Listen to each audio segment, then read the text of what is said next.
সবাইকে আবারও শুভেচ্ছা জানিয়ে শুরু করছি আমাদের আজকের আরও একটি ইন্টারেস্টিং ক্লাস। আমরা আজকে দেখব কিভাবে মান্ডালা ডিজাইন করা যায়। ওকে, সেটার জন্য চলে যাচ্ছি আমরা ফাইল থেকে নিউ। এরপরে আমরা একটা আর্টবোর্ড নিব, যেটা অবশ্যই স্কোয়ার সাইজের আর্টবোর্ড হতে হবে। নিয়ে নিলাম, এরপরে ওকে। এরপরে হচ্ছে এটাকে একটু জুম আউট করে নিলাম। আমরা এখন যেটা করব, কালারটা আপাতত এখানে রাখছি না, পরে কালারটা নিয়ে নিব।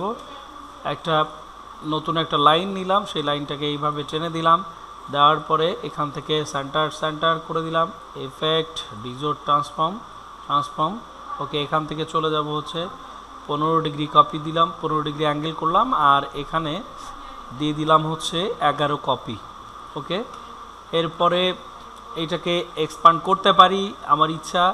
ওকে, এরপরে এটাকে ডুপ্লিকেট একটা লেয়ার তৈরি করে নিলাম। এইটার কালারটা আমরা এখান থেকে চেঞ্জ করে দিব। স্টকে কালার দেওয়া আছে, কালারটা চেঞ্জ করে দিলাম। ওকে, ইয়েলো কালার দিছি। আচ্ছা, এরপরে আমরা কি করব, এটাকে লক করে এটাকে আনভিজিবল করে দিলাম। এখানে আরও একটা এরকম করে এখানে ক্লিক দিয়ে লাইন টেনে নিলাম। অবশ্যই এটা যেন পেজের মাঝামাঝি হয়। ধরলাম, অ্যালাইন সেন্টার দিয়ে দিলাম, বাস। এরপরে যেটা করব, এটাকে ধরলাম, সেম একই কাজ, ডিজোর্ট ট্রান্সফর্ম, এখান থেকে ট্রান্সফর্ম 15 আর 11টা কপি। ওকে, দিয়ে দিলাম। কালারটা একটু চেঞ্জ করে দিই, রেড কালার। ওকে, দিলাম। এরপরে চলে যাব হচ্ছে, আমি দুটা ব্রাশ বানাই নিব। একটা হচ্ছে এরকম লম্বা ব্রাশ, জাস্ট এটাকে আমরা ব্ল্যাক কালার করে দিব। এখান থেকে ব্ল্যাক দিয়ে দিলাম, এটাকে ব্রাশে ছেড়ে দিব, আর্ট ব্রাশ। ওকে, এরপরে এটাকে আউট করে দিলাম। এখান থেকে একটা ইলিপ টুলস নিলাম ছোট্ট করে। ওকে, এটাকে একটু জুম করি, ইলিপটাকে ডিরেক্ট সিলেকশন টুল ধরে উপরে মাথাটা ধরে নিলাম। এরপরে এটাকে শিপ ধরে এরকম করে লম্বা করে নিলাম। ফিল কালার নাই, ফিল কালারটাতে আমরা সাদা কালার দিয়ে দিব। ওকে, এরপরে এটাকে প্রয়োজনে আরও একটু বড় করতে পারি, আমরা বড় করে নিলাম। এরপর এটাকে ধরে ব্রাশে ছেড়ে দিব, আর্ট ব্রাশ। ওকে, উপর থেকে নিচ থেকে উপরে দিয়ে দিলাম। এরপরে এটাকে আউট করে দিলাম। তার আগে একটু আমরা দেখি যে আমাদের এই ব্রাশটা নিয়ে ব্রাশ আঁকাইলে কেমন হয়। পাশাপাশি এই সাথে যদি আমি ব্রাশটা দেই তাহলে কেমন আসে। এখানে ব্রাশটা যেটা হচ্ছে সেটা একটু মোটা হচ্ছে, তো এই ব্রাশটাকে ধরলাম, ধরে ব্রাশটাকে ডিলিট করে দিলাম। এখান থেকে রিমুভ স্ট্রোক। এরপরে এই ব্রাশটাকে ধরলাম, ধরে ব্রাশটাকে একটু আর একটু চিকন করে দেই। ওকে, এরপরে এইটাকে ব্রাশে ছেড়ে দিব, আর্ট ব্রাশ। ওকে, বাস, কাজ শেষ। আর কিছু করতে হবে না। এটাকে আউট। অতিরিক্ত কোনো কিছুই থাকা যাবে না পেজের মধ্যে। আচ্ছা, এখন যেটা করব, এখানে একটা যে কোনো একটা ব্রাশ নিলাম, এরকম করে টান দিলাম।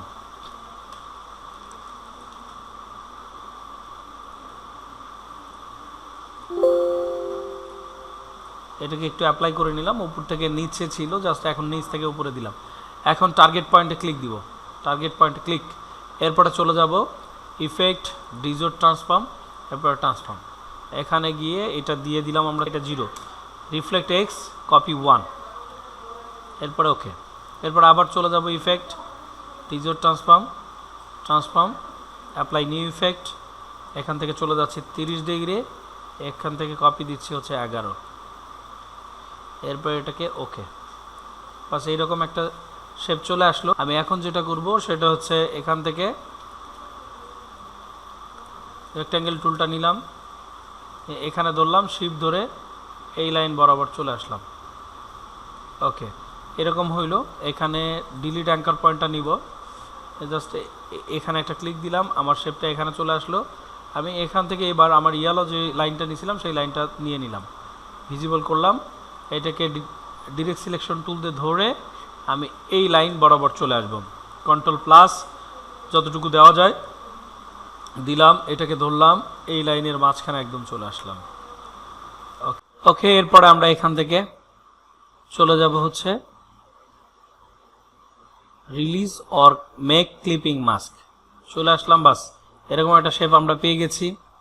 এখন এটাকে জুম আউট করব, এরপরে যে শেপ দরকার সেই শেপ রাখবো, না হলে এটা যদি দরকার না হয় রাখবো না, ডিলিট করে দিলাম। চলে আসলাম এখানে, এটাকে আনভিজিবল করে দিলাম। এখান থেকে একটা ইলিপ টুলস নিলাম, সেন্টার থেকে এরকম ড্র করলাম একটা। ওকে, এরপরে কন্ট্রোল সি কন্ট্রোল এফ দিলাম, একটু বড় করে নিলাম, এইটাকে জুম ইন করলাম।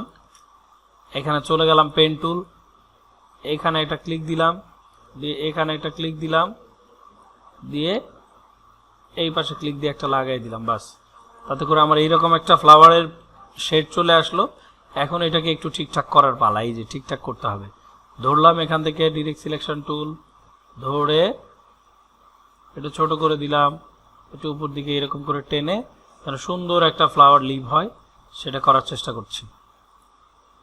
ওকে, বাস এরকম একটা হয়ে গেছে, বাস ফাইন। আচ্ছা, এরপর আমি কি করব, এটাকে আবার একটা কন্ট্রোল সি কন্ট্রোল এফ, এরপরে এটাকে একটু ছোট করে বড় করে নিলাম, আবার কন্ট্রোল সি কন্ট্রোল এফ, এটাকে আবার একটু বড় করে নিলাম। এখন এইটার ভিতরে আমরা কিছু প্যাটার্ন অ্যাড করে দিব।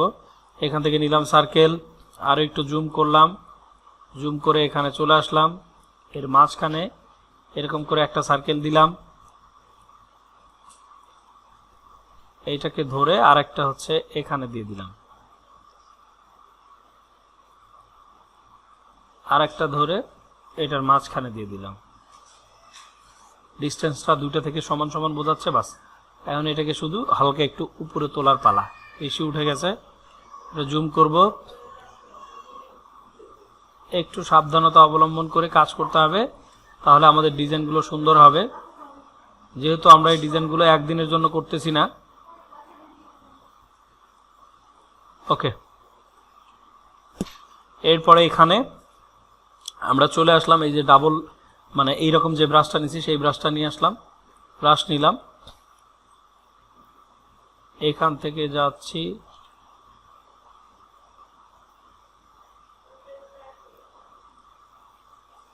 এরকম একটা শেড নিয়ে নিলাম এখানে। ওকে, এখন এটাকে আমরা ব্রাশ যেটা আছে সেটাকে ধরে এরকম করে দিতে পারি। ওকে, সুন্দর একটা শেড এখানে চলে আসলো। এর মধ্যে আমরা এই যে সিঙ্গেল লাইন যেটা আছে সেটাকে নিয়ে দিয়ে দিলাম। বাস, একটু লাইনটা মিলছে কিনা সেটা একটু দেখি, মেলেনি, তাহলে লাইনটাকে মিলাই দিলাম। ওকে, এখন এর সাথে আমরা নতুন কিছু শেড অ্যাড করতে চাই।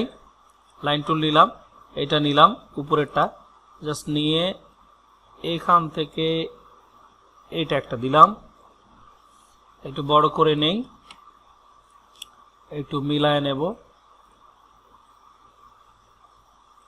দিলাম। আবার ব্রাশ টুল, এখানে আসলাম, আবার ব্রাশ টুল নিলাম, আবার ব্রাশ দিয়ে এরকম করে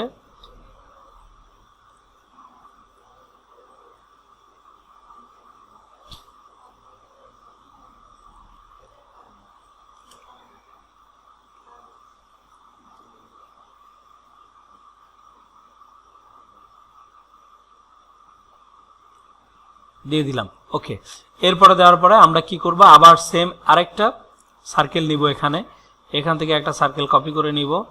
প্রয়োজন হইলে এই তিনটাকে আমরা কপি করে নিতে পারি, এই তিনটাকেই control C control F control G. এরপরে তিনটাকে ধরে বড় করে দিলাম। কত বড়, এখানে আসি,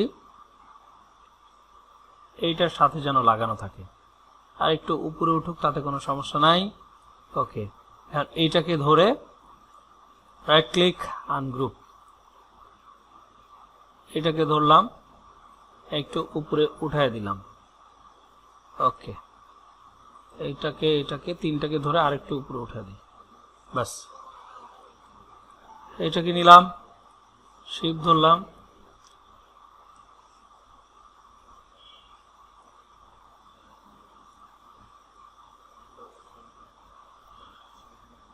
এটা নাই হয়ে যাক, তাতে কোনো সমস্যা নাই। এটা নাই করে দিলাম। এখন এখান থেকে একটু আছেই, আমি এটাকে আরেকটু টেনে বড় করে দিলেও নাই হয়ে যাবে। বাস, একটু আছে থাকুক। এইটার সাথে আমি আরেকটা করে শেড বানাবো। তাহলে এখানে নিলাম ব্রাশ টুল, সিঙ্গেল লাইন যেটা সেটা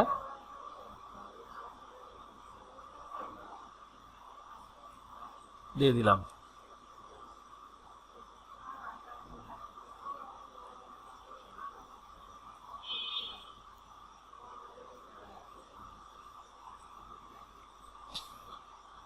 এটাকে ধরি, এটাকে একটু ছোট করে দেই লাইনের সাথে, তাতে করে আমার এইরকম একটা শেপ তৈরি হয়ে গেল। তাহলে এইটা আমরা করে ফেলছি অলরেডি। ওকে,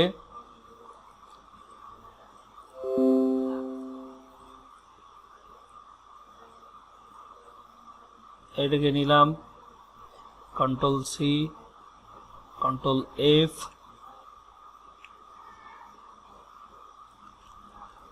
এখন এখান থেকে আবার ইলিপস গুলো নিচ্ছি।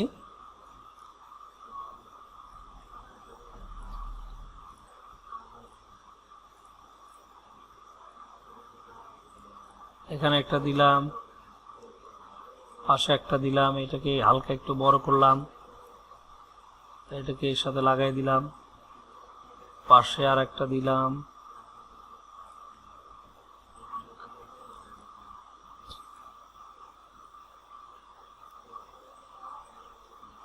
অবশ্যই খুবই সাবধানতার সাথে কাজ করতে হবে। দিয়ে দিলাম, বাস। ওকে, তাহলে আমার এইরকম হয়ে গেল। এরপরে আমি আবার সিঙ্গেল ব্রাশ নিলাম,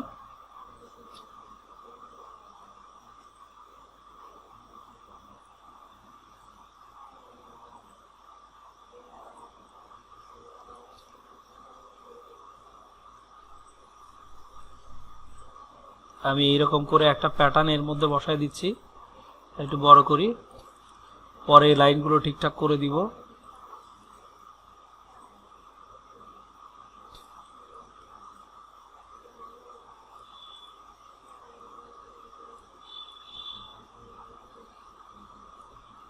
ওকে,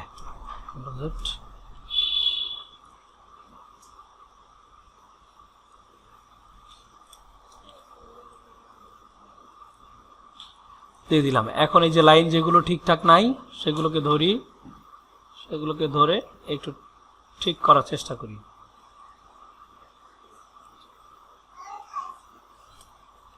ওকে, তাহলে আমার এইটা হয়ে গেছে। তো এইরকম একটা মান্ডালা আমরা তৈরি করে ফেললাম খুব অল্প সময়ের মধ্যে। এখন আমাদের কাজ এই মান্ডালাটাকে কিভাবে আমরা বের করে নিয়ে আসবো, একটা ফ্লাওয়ারে রূপান্তর করব। তো আমরা এখান থেকে কালারটা এটাকে অফ করে দিলাম আপাতত। আমরা এখন এটাকে বের করে নিয়ে আসবো। বের করে নিয়ে আসার জন্য প্রথমে যেটা করতে হবে, আমাকে এই টার্গেট পয়েন্টে একটা ক্লিক দিতে হবে। Target point, click. ওকে, এরপরে চলে যাচ্ছি অবজেক্ট, এখান থেকে এক্সপান্ড অ্যাপিয়ারেন্স। আবার চলে যাব অবজেক্টে, এখান থেকে এক্সপান্ড করে নিব, এক্সপান্ড দিয়ে দিলাম। আরেকবার এক্সপান্ড করে ট্রাই করব, দেখি কি অবস্থা আসে। এরকম করে মোটামুটি 3-4 বার এক্সপান্ড করে নিব। কারণ কি, আমরা এখানে বিভিন্ন ধরনের ইফেক্ট ইউজ করেছি, যার কারণে এই ইফেক্টগুলোকে শেপে কনভার্ট করে নিলাম। ওকে, এরকম করলাম। এরপর আমরা চলে যাব উইন্ডোতে, উইন্ডো থেকে চলে যাব পাথ ফাইন্ডার। পাথ ফাইন্ডার চলে আসছে, এখান থেকে এইটা সিলেক্ট করা অবস্থায়, টার্গেট সিলেক্ট করা অবস্থায় এখান থেকে করে দিব ডিভাইডেড। ডিভাইডেড করার পরে একটু সময় নিবে। এরপরে আমরা এটাকে আনগ্রুপ করব, একটু অপেক্ষা করি। এরকম চলে আসলো, রাইট ক্লিক, আনগ্রুপ। ওকে, আনগ্রুপ করে নিলাম।